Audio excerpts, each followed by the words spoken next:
राष्ट्रवादीला योग्य प्रस्ताव आल्यास युतीचा विचार, अन्यथा भाजपशी मैत्रीपूर्ण लढतीस तयार. माजी मंत्री अनिल पाटील यांची प्रतिक्रिया.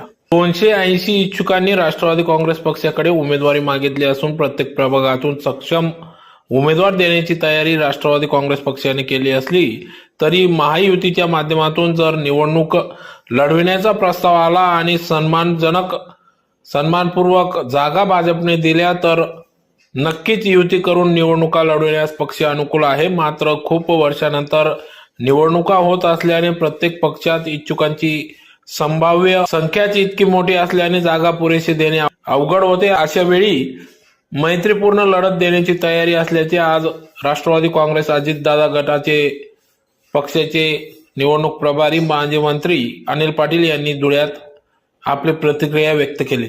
यावेळी इच्छुकांच्या मुलाखती घेण्यात आल्या. प्रसंगी या ठिकाणी राष्ट्रवादी काँग्रेस पक्षाचे निवडणूक सुकाणू समितीचे अध्यक्ष माजी आमदार फारुख शहा, अनिल मुंदडा, सुनील नेरकर, कैलास चौधरी, जोसेफ मलबारी, प्रमोद साळुंके आदी पदाधिकाऱ्यांच्या उपस्थितीत या ठिकाणी मुलाखती घेण्यात आल्या. तर यावेळी माजी नगरसेवक तथा अनिल गोटेंचे कट्टर समर्थक मानले जाणारे दिलीप साळुंके, माजी नगरसेवक कांतीलाल दाडवाले, माजी नगरसेवक अनिल दामोदर, राहुल तारगे, मुकेश खरात आदींनी या ठिकाणी हजेरी लावत मुलाखती दिल्या.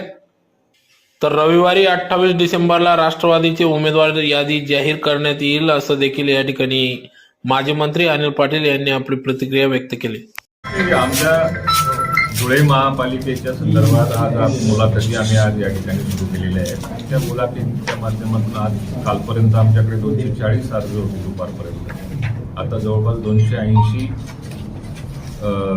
उमेदवारी अर्ज आमच्याकडनं घेऊन पण गेलेले आणि भरलेले पण आहेत.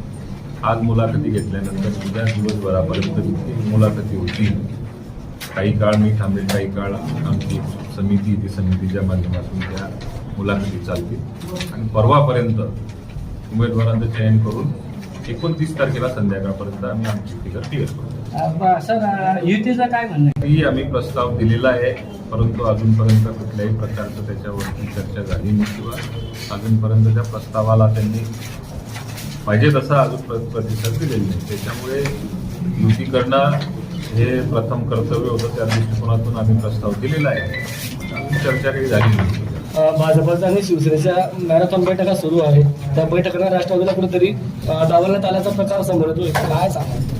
हे असं काही म्हणता येणार नाही, कारण स्थानिक स्वराज्य संस्थेच्या निवडणुका बऱ्याच वर्षानंतर होत आहेत. त्यामुळे प्रत्येक पक्षामध्ये